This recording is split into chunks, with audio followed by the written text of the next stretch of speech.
Coletiva do treinador Cuca ao vivo. Acesse o nosso QR Code para você chegar no nosso blog JB Esportes Arena. No primeiro tempo o time ficou devendo, com algumas mudanças. A gente pelo menos viu ali um time fisicamente cresceu também de produção no segundo tempo. Você viu assim também e por conta disso mereceu virar? Sim, boa noite. Eu acho que nós demoramos a entender o jogo, entender o adversário e entender a arbitragem. E os times argentinos, não todos, mas alguns, é o estilo de jogo deles, sabe? Não são maldosos, eles são leais, mas eles vão com tudo que tem em cada dividida, e nós demoramos a entender isso, né? Então, primeiro tempo eles foram mais competitivos do que nós, ganharam as divididas, amarraram bastante o jogo e ainda, para piorar, saíram na frente. Então, quando você tem um empate num jogo assim, já é difícil jogar. Com o resultado adverso é muito mais difícil, né? Eu acho que a gente estava sem criação no primeiro tempo, e aí pusemos as peças para fazer essa criação.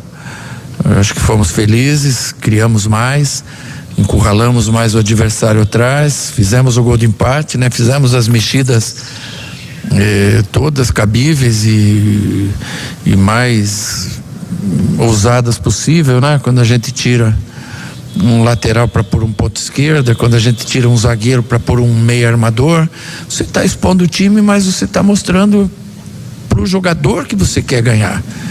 E esse espírito eu acho que foi fundamental, passou para a arquibancada e nós fizemos essa virada que nos dá uma pequena vantagem para o jogo de volta, mas em comparação ao que estava o jogo, é uma vantagem, né? E nós estávamos em desvantagem para jogar o jogo de quinta. Agora é jogo desgastante demais, os jogadores saem muito cansados, alguns até com pequenas lesões, e vamos avaliá-los aí da melhor forma para a sequência.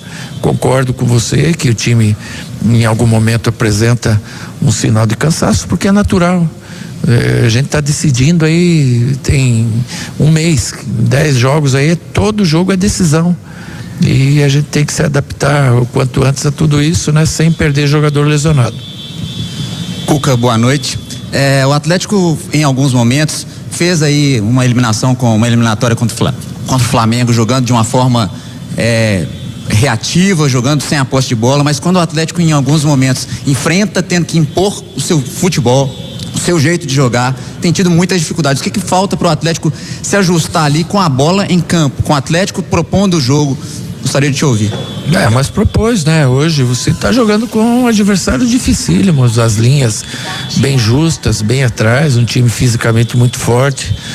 Então você tem as peças, nós usamos tudo que nós tínhamos, ou praticamente quase tudo que a gente tinha, e propusemos o jogo, né? Com o Flamengo aqui no segundo tempo também foi proposto o jogo.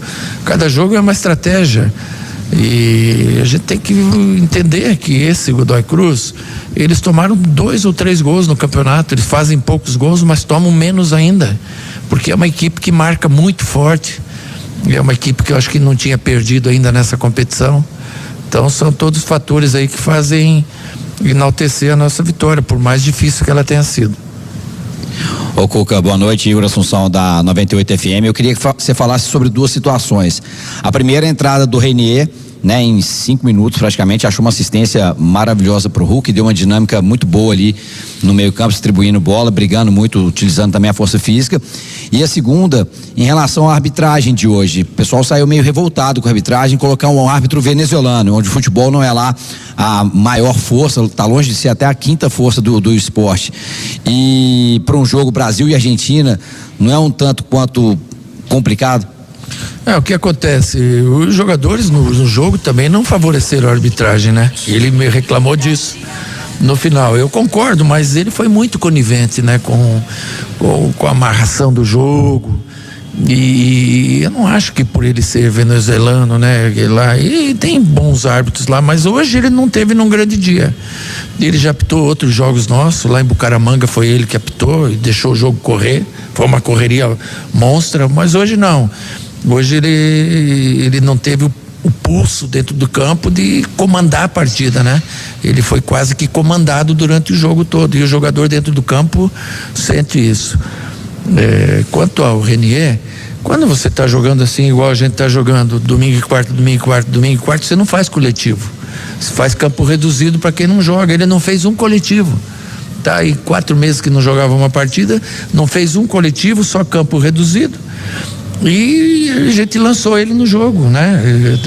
Na expectativa que ele pudesse colaborar. Ele colaborou, entrou forte no jogo aéreo, até na parte defensiva, naquele momento que a gente não tinha zagueiro, tirou bola, armou algumas bolas, deu passe de peito pro Hulk fazer o gol. É bom que aí a gente vai pegando, tendo mais alternativa também, e ele vai pegando confiança. Cuca, boa noite, Leandro Colombo de Tempo Esportes. Queria fazer 2 em uma. Primeiro, sobre o Alexander, se o fato dele não ter começado a jogar é uma opção tática ou se ainda não está ajustado fisicamente. E segundo, especificamente o Rony, um jogador que até produziu antes da parada para o Mundial, depois aconteceu tudo que aconteceu. Para além do Rony pressionar a marcação, para além dele ser importante para arrastar essa marcação, o que na sua avaliação justifica a titularidade do Rony? Obrigado. O Alexander é um processo gradativo, né? De um jogador que chegou recente, que está merecendo o espaço que ele está conquistando. É um jogador que a gente teve que tirar do último treino também por um desgaste físico que ele estava apresentando. Então a gente tem que tomar cuidado, mas é um jogador pronto aí para ser lançado dentro da titularidade, dentro de uma gestão de grupo, dentro de uma coerência e de uma conquista do espaço gradativo como ele tá fazendo. O Rony, você falou todas as características do Rony. Você falou que ele é rompedor, que ele marca muito forte, que ele é dinâmico. Às vezes tem uma outra partida que não dá tão certo, mas ele é importante, sabe? Então tem dias que não vai fazer um grande jogo, tem outros dias que irá fazer jogos melhores, e assim é. E é assim que a gente tem que ter a confiança no jogador. Hoje o Coelho não estava fazendo um grande jogo na ponta esquerda. Ele estava fazendo o que o lateral queria. Quando ele veio para a lateral direita, ele foi praticamente uma válvula de escape nossa. Então a gente encontrou um espaço para ele dentro do jogo. É o que a gente tenta fazer com o Rony também. Cuca, boa noite, Thiago do canal Thiago de Araújo. Num recorte recente dos jogos do Galo, a gente tem reparado que a escalação do time ideal tem sido feita sistematicamente, hoje foi feita, né? E não teve tanta inspiração no primeiro tempo. E as substituições têm acontecido também de uma forma mais recorrente. Eu consegui acertar 5 substituições e eu queria saber de você. Acertou todas? Acertei todas. Vem trabalhar lá amanhã comigo então. Isso aí. Se a gente parar para pensar nesses jogadores que estão entrando, na cabeça do Cuca já existe a possibilidade de um deles ser encaixado nesse time sido titular aí nesses últimos jogos? Obrigado. Sim, mas você não consegue ter um time titular, não dá, porque o desgaste ele é tão grande de um jogo para o outro que você tem que ter 16, 17 jogadores titulares e ir usando eles conforme as necessidades para não estourar todo mundo. Então, às vezes o jogador ele tá cansado, como diz o Mourinho, o jogador tem que jogar fresco, né? E às vezes não tá, ele com a condição ideal de jogo, e às vezes acontece isso e a gente tem que entender. No outro dia o jogador vai ter um rendimento melhor, né? Se ele tá fisicamente bem, automaticamente ele vai ter mais força do que ele cansado, né? E cabe a nós aí entender cada jogo, cada história, e escolher as melhores peças, as que estiverem mais descansadas também, oportunizando a todo o elenco jogar, né? Porque não tem outro remédio. Vai jogar domingo com o Grêmio, daqui 72 horas, vai decidir lá com o Godoy, imagina, no campo menor aquele deles, esqueci o nome, Feliciano Gambassi. Depois de lá, de quinta, você joga com o São Paulo no domingo, aí você vem pro primeiro mata-mata com o Cruzeiro. Então, são todos jogos difíceis, decisões, e a gente está decidindo desde o Mineiro, que a gente voltou dos Estados Unidos, não podia perder, e a gente está decidindo. O emocional também tem uma hora que pesa, E a gente está passando de fases, às vezes não joga-se o melhor futebol e os motivos são diversos, mas é importante que a gente está passando de fase e tem evoluído muito como time, e a gente tem feito a gestão de grupo da melhor forma. Boa noite, Cuca. Gabriel Pedroni, do canal Bica Galo. Cuca, eu queria que você explicasse a sua leitura de jogo para poder ter tirado o Scarpa no primeiro tempo e colocado o Igor Gomes. Qual que é essa grande diferença entre os dois atletas e, mais uma vez, o Igor Gomes entrando muito bem na partida? Hoje, o que acontece? Quando você está num jogo desse perfil e você tem um volante, que era o Alan Franco, e com dois apoiadores, que eram o Scarpa e o Menino, você tem uma trinca de atacantes como a gente tinha, o Hulk na direita, o Rony e o Coelho. Esses dois meias, eles têm que apoiar, servir ao ataque, entrar na área, nos cruzamentos, e a gente estava baixando muito com eles dois, com o Menino e o Scarpa. Aí, se eles baixam muito, eles vão servir quem? Se eles têm que estar ali na frente. Então foi essa a leitura que eu tive, e por isso entraram dois meninos para fazer aquele trabalho, e fizeram. E eu acho que a partir dali a gente ocupou melhor os espaços do campo.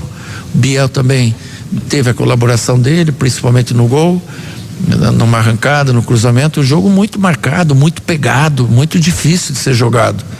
E a leitura foi essa. E depois a vinda do Coelho para a direita, porque ele já fez isso outras vezes comigo lá no Atlético Paranaense e fez bem.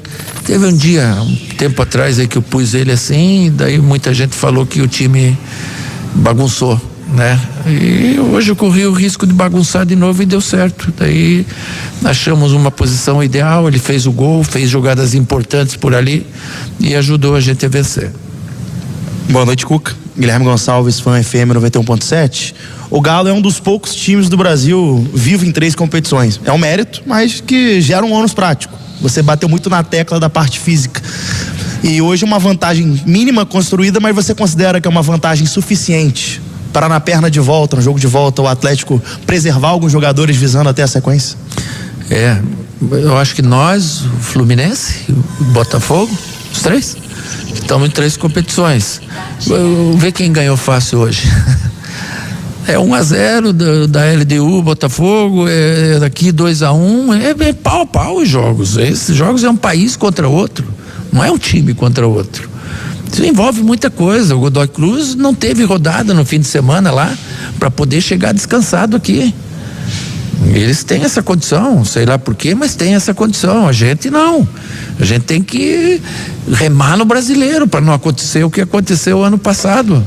Então é uma responsabilidade muito grande, e a gente tem perdido pouquíssimos jogadores com lesão muscular, que é o que nos preocupa, né? Hoje o Lianco sentiu um pouco a perna pesada, a gente já o tirou, para não correr um risco de perdê-lo por mais tempo. A gente faz as precauções necessárias aí para poder ter o elenco todo à mão. Cuca, boa noite. Max Lopes, do Bate-Fundo Esportivo. Após o Mundial de Clubes, você, em alguns momentos, alguns tropeços, você disse que ia reencontrar um caminho tático para a equipe, né? Remontar a equipe. E a espinha dorsal da sua equipe, desde que você retornou ao Galo, tem sido o Franco, o Scarpa e mais um, ali numa trinca de meio. Às vezes o Gabriel Menino, Vera, né? E acho que o melhor momento tático recente foi quando você fez aquela linha de 3. Em outros tempos também, em outros jogos, perdão, foi quando você fechou com 3 volantes, fazendo o seu tradicional, mas com 3 meias, para ter uma coisa que é tradição sua, é o perde, pressiona, recuperar a bola no campo de defesa. E com esses 4 jogadores que quase sempre entram na frente, eu tenho sentido a equipe menos combativa, pelo menos recuperando menos, como aconteceu no Maracanã com o Coelho e tudo mais. Você está percebendo essa questão também, tem identificado isso, que talvez essas alternativas sejam mais interessantes para você ter esse pé de pressiona melhor? Então, é assim, eu tenho muitos anos de estrada, né? E às vezes você encontra a equipe sem querer. É um jogo que tem uma necessidade, você põe um jogador aqui ou ali, dá a liga e segue a liga. E quantos times no Brasil que está jogando assim porque deu liga? Não precisa ir longe para ver. E daí você encontra a equipe titular. Eu não tenho vergonha de te dizer, eu ainda não encontrei a equipe titular. Por isso eu tenho mexido no sistema diversas vezes. A cada jogo uma história. mas daqui a pouco encontra aquele grande jogo, aquela partida que, encheu os olhos de todo mundo, aí você vai dar sequência. Depende deles. Cuca, João Vitor da JTV. Primeiro, parabéns pelo trabalho hoje no jogo. Obrigado. E assim, a virada foi muito importante, e eu queria saber como que você, junto com o grupo, vai dividir a atenção, né, com o jogo de volta e o primeiro jogo de ida com a Copa do Brasil contra o nosso rival. Obrigado. E junto disso ainda o Grêmio e o São Paulo, né? Então a gente reúne amanhã com o jogador, com fisiologia, preparação física, entender o melhor processo que a gente tem entre sexta e sábado para poder escalar uma equipe forte para jogar com o Grêmio, que o Grêmio não jogou essa semana, também vem pressionado em busca de um resultado, e a gente tem que fazer o melhor, escolher o melhor time, contando com o apoio do torcedor, que sem ele as coisas ficam muito mais difíceis para nós. Agora eu não saberia te dizer assim a equipe que vai jogar domingo. A gente vai ter que analisar bem, discutir bem, inclusive com os próprios jogadores, para escolher o melhor caminho. Fim da entrevista coletiva. Obrigado, gente. Obrigado, boa noite. Tá aqui então encerrada a entrevista do técnico Cuca após essa virada do Galo por 2-1, jogo da semana que vem, quinta-feira. Inclusive o técnico do Godoy Cruz aqui comemorou, viu, Cirilo? Eu perguntei pra ele, o estádio Feliciano Gambatti sendo liberado pela Conmebol vai ser uma arma, né? Porque é um estádio mais acanhado, que o time não joga nele há muito tempo, né? Foi reformulado agora, depois de 20 anos. Partida de Sul-Americana, de Conmebol, vai ser a primeira desse estádio, e eles estão colocando, né, essa ideia aí de caldeirão pro jogo da volta contra o Galo. E viva o Galo!